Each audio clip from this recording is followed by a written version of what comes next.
Hello YouTube, I'm Freely from YouTube and I'm back with another video. So in this video we're going to be talking about how to get that delicious b-roll. So let's be Peter McKinnon for this time, and I usually watch Peter McKinnon videos, so I'm going to explain some of his tips and mixed with mine. So if you have your camera, just change the setting to 120 fps. Make sure to shoot your own phone. So I don't recommend to shoot 120 fps. You know, the video quality becomes really degraded. On second, we have 5 prime lenses.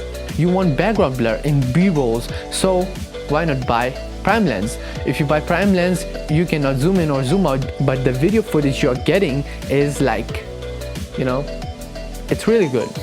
There is nothing to say, you cannot get that with a zoom lens. And you know, it's b-roll, so you want your b-roll to look delicious, as I say. You want to make it tasty, then you have to give this job to a prime lens. So if you have a prime lens like 85 1.4 or 85 1.8, then you're ready. Just change the lens and shoot b-rolls. So this is what I want to say. But if you do not have a prime lens, it's okay. Just take out the zoom lens 70-200 or maybe 300 and you're good to go, because zoom lenses also give a decent amount of shallow depth of field. So yeah, you're good. I use 55-210 mm Sony lens. You can see the footage right now.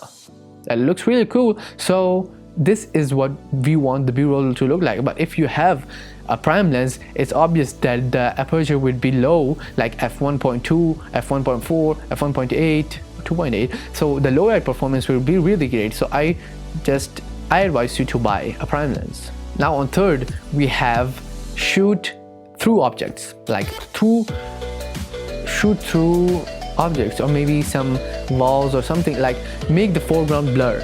If you have something in the foreground, that should be blurred and you'll be focusing on something else.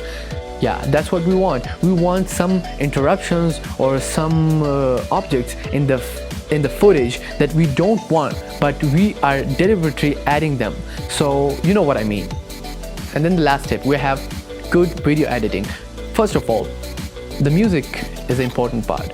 So if you're shooting a b-roll sequence, you have to have the music in your mind. If you do not have the music, then you have to shoot a lot of footages and then just make them gather, and yeah, you can make something out of it. But if you have music in your mind, then it's really easy to edit. Instead of shooting 300 videos, you might shoot only 10 videos, because you know the music is 2 minutes long and I have to put this in here, put in here, and that, like, you know, be ready. If you have a music in your mind, it makes things a lot easier, and you'll be really happy when you go home, because everything matches your music.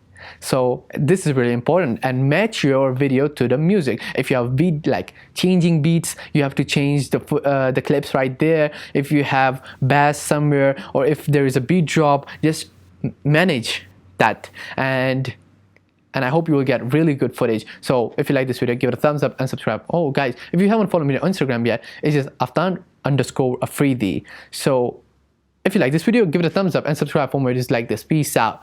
And I think I'm not going to upload any video after this because I'm having exams. So yeah, bye.